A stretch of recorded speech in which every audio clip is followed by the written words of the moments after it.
ఇంకొక విషయానికి వస్తే మరి భారతీయ జనతా పార్టీ ఈ కాంగ్రెస్ రూట్లో పోతుంది అని అనుకునే వాళ్ళకి భారతీయ జనతా పార్టీ భారతదేశానికి ఏమి ఇస్తుంది, ఏం చేయబోతుంది, ఈ పార్టీలన్నింటినీ ఎలా ముందుకు తీసుకెళ్ళబోతుంది అనేది ఒకసారి గమనిస్తే మనము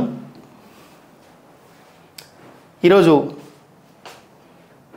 నరేంద్ర మోడీ గారు సూపర్ కంప్యూటర్స్ రుద్ర, పరం రుద్ర సూపర్ కంప్యూటర్స్ని 3 సూపర్ కంప్యూటర్స్ని లాంచ్ చేయడం జరిగింది.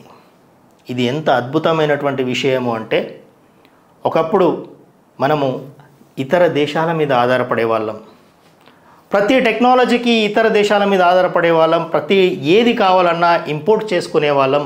ఈరోజు ఆ పరిస్థితి నుంచి మనమే సూపర్ పవర్గా 2047 టార్గెట్ పెట్టుకొని ప్రపంచంలో అద్భుతమైనటువంటి దేశంగా ఎదగడానికి మనము అన్ని రంగాలని అన్నిటినీ సంసిద్ధం చేసుకుంటున్నాం. అందులో భాగమే సూపర్ కంప్యూటర్. మరి ఈ సూపర్ కంప్యూటర్ అంటే ఏంటిది? ఈ సూపర్ కంప్యూటర్ వల్ల లాభం ఏంటిది? మరి ఇప్పుడు మనం ఇంతకుముందు మాట్లాడుకున్నట్టు భారతదేశం ఎటుపోతుంది, ఏమవుతుంది అని ఆలోచిస్తే ఈ super computers Param Rudra India's indigenously developed super computers, మనమే తయారు చేసుకున్నటువంటి సూపర్ కంప్యూటర్ ఇది ఆల్మోస్ట్ 2015లో మనకి super computer national super computer mission అని చెప్పేసి మనకి 180 కోట్లతో మనం తయారు చేసుకున్నాం. ఇది సిడాక్ అంటే centre for development of advanced computer వాళ్ళు 130 కోట్లతో దీన్ని తయారు చేసుకున్నాం మనము. మరి దీనివల్ల ఏంటి లాభం? ఇప్పుడు మనకి 2 Param Rudra super computers high performance computer సిస్టమ్స్ని రెండు ఉన్నాయి మనకి, ఆర్కా అండ్ అరుణిక.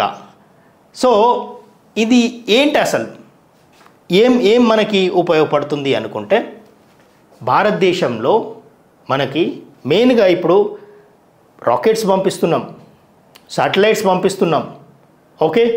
అండ్ అగ్రికల్చర్లో మనము అన్ని రకాల ఇన్నోవేటివ్ థింగ్స్ని చేస్తున్నాం. అదేవిధంగా ఫిజిక్స్,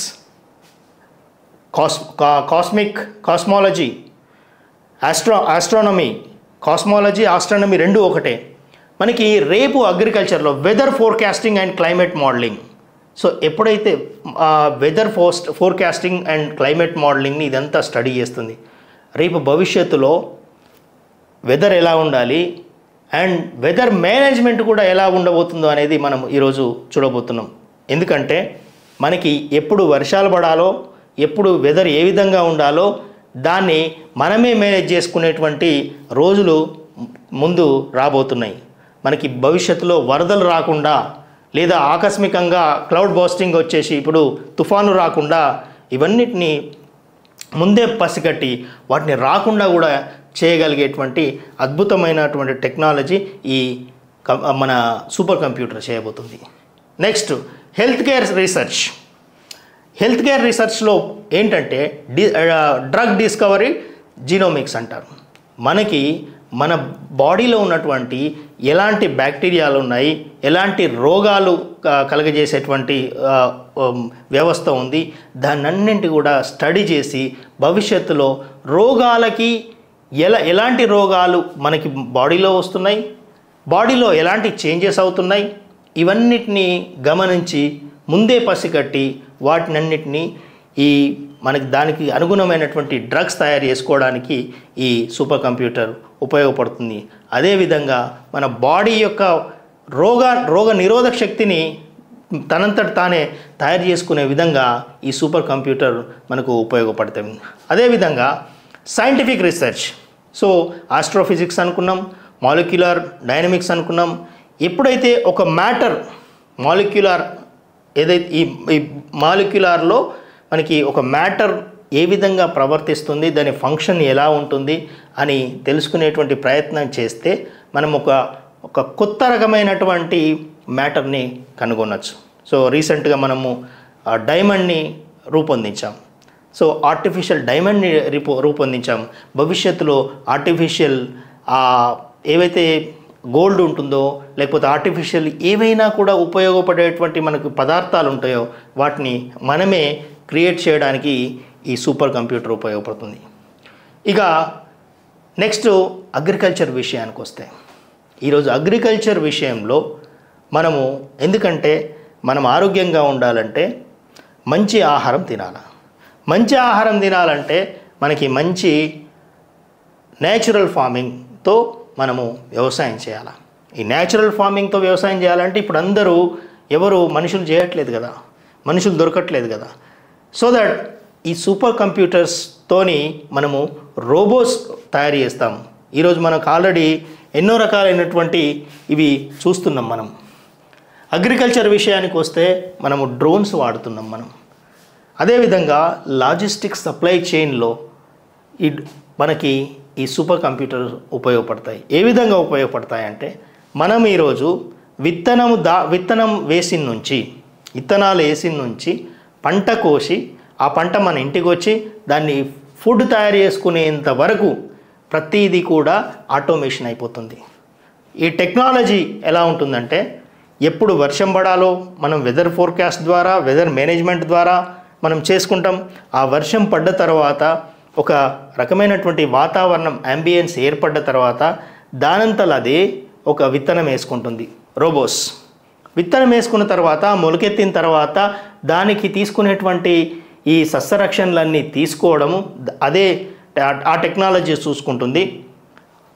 తర్వాత పంట చేతికి వచ్చిన తర్వాత పంట కోయడానికి ఎన్ని రోజులు దాన్ని మొత్తం చూసుకునేటువంటి అంతా కూడా టెక్నాలజీ, ఈ టెక్నాలజీ చూసుకుంటుంది. ఈ టెక్నాలజీ చూసుకున్న తర్వాత పంట చేతికి వచ్చిన తర్వాత పంట కోయడానికి మళ్ళీ అదే సిగ్నల్ వ్యవస్థ వెళ్ళిపోతుంది. ఆ సిగ్నలింగ్ వ్యవస్థ వెళ్ళిపోయిన తర్వాత ఏదైతే పంట కోస్తుంటుందో పంట కోసిన తర్వాత నీకు నింపుకోవడానికి ఆ ట్రక్ ఆటోమేటిక్గా వచ్చేస్తుంది.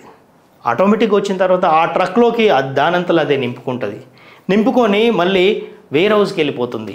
ఆ వేర్ హౌస్ వెళ్ళగానే వేర్ హౌస్లో దాన్ని స్టోర్ చేయడానికి ఒక వ్యవస్థ ఏర్పాటు చేసుకుంటుంది. ఆ స్టోర్ హౌస్లో వ్యవస్థ ఏర్పాటు చేసుకున్న తర్వాత దాన్ని ఫుడ్ ప్రాసెసింగ్లోకి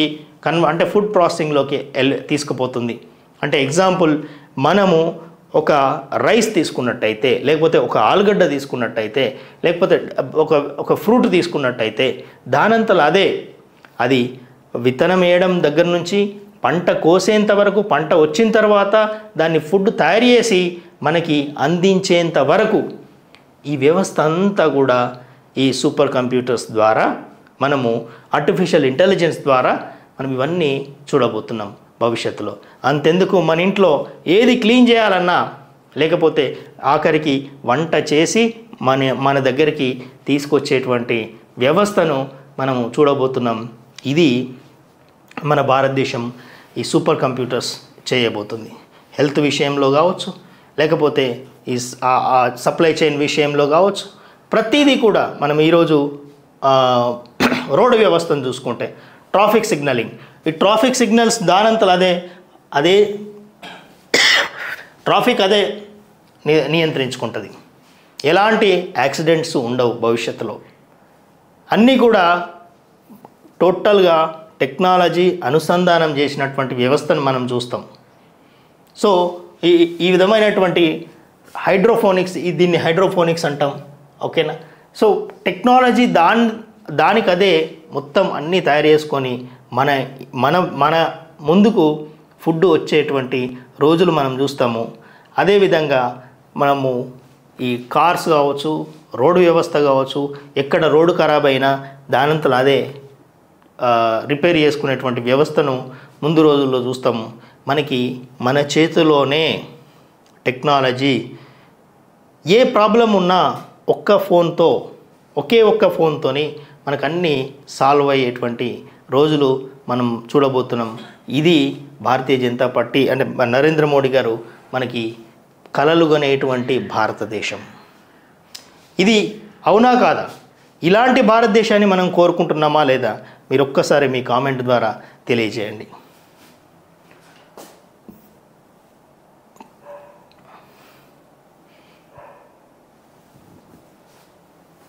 రేపు మనుషులు మనము ఏమీ చేయాల్సిన పని లేదుగా. ఇవన్నీ మనకి స్మార్ట్ హోమ్స్ వస్తాయి. మన స్మార్ట్ హోమ్స్లో ప్రతిదీ మనం ఇంటికి రాగానే మన ఐడెంటిఫికేషన్తో దానంతలో అదే డోర్ తీసుకుంటుంది, లైట్స్ ఆన్ చేసుకుంటుంది.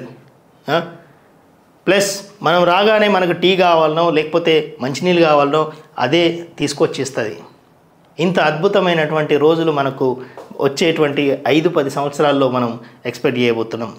భారతదేశంకి ఒక అద్భుతమైనటువంటి అవకాశం ఏంటంటే, ఇలాంటి అవకాశము భారతదేశానికి ఇప్పుడు నరేంద్ర మోడీ గారు కలలుగొనేటువంటి భారతదేశం రాబోతుంది. ప్రపంచమంతా వేరే దేశాల్లోంచి మన దేశంలో వచ్చి పెట్టుబడులు పెడుతున్నాయి. మన దేశంలో అన్ని మ్యానుఫ్యాక్చరింగ్ జరుగుతాయి. ప్రపంచంలో ఎక్కడ కూడా ఈరోజు మనంత ఫాస్ట్ గ్రోయింగ్ ఎకానమీ లేదు. భారతదేశం ప్రపంచంలో ఎక్కడ చూసినా ఈరోజు యుద్ధాలు లేకపోతే ఆర్థికంగా చితికిపోయినటువంటి విషయాలని చూస్తున్నాం. మనది ఫాస్టెస్ట్ గ్రోయింగ్ అవుతుంది. సో మనం చేయాల్సింది ఒకటే, ఈరోజు భారతీయులమందరము భారతదేశానికి కావలసినటువంటి ఒక ఆస్థ ఏదైతే ఉందో, మన సనాతన ధర్మం ఏదైతే ఉందో దానికి కట్టుబడి ఉండడం కావచ్చు, లేకపోతే మన నరేంద్ర మోడీకి సపోర్ట్ ఇస్తూ మనం ముందుకెళ్ళాలి. అంతేగాని ఇప్పటికీ ఇంకా ఓ కులగణన పేరుతోనో లేకపోతే తనానికి లేకపోతే జాతి పేరుతోనో విడదీయడం వాళ్ళకి సపోర్ట్ చేయొద్దని చెప్పేసి నేను కోరుకుంటున్నా. కాబట్టి సో ఇంత అద్భుతమైనటువంటి భారతదేశాన్ని మనం ముందు చూడబోతున్నాం. ఈ భారతదేశం ఎప్పుడు 2047లో విశ్వగురువుగా ముందుకు వెళ్తున్నది అంటే నరేంద్ర మోడీ గారి కృషి ఎంతో ఉంది. అదేవిధంగా నరేంద్ర మోడీ టీం, నరేంద్ర మోడీ అంటే ఒక్కడు నిర్ణయాలు తీసుకోడు. ఆయనకున్నటువంటి టీం అందరినీ ఎవరైతే బాగా ఆయన దగ్గర తెలివితేటలు ఉంటాయో, లేకపోతే టెక్నాలజీ ఉంటుందో, లేకపోతే మేనేజ్మెంట్ ఉంటుందో, ఆయన మంచి మేనేజర్.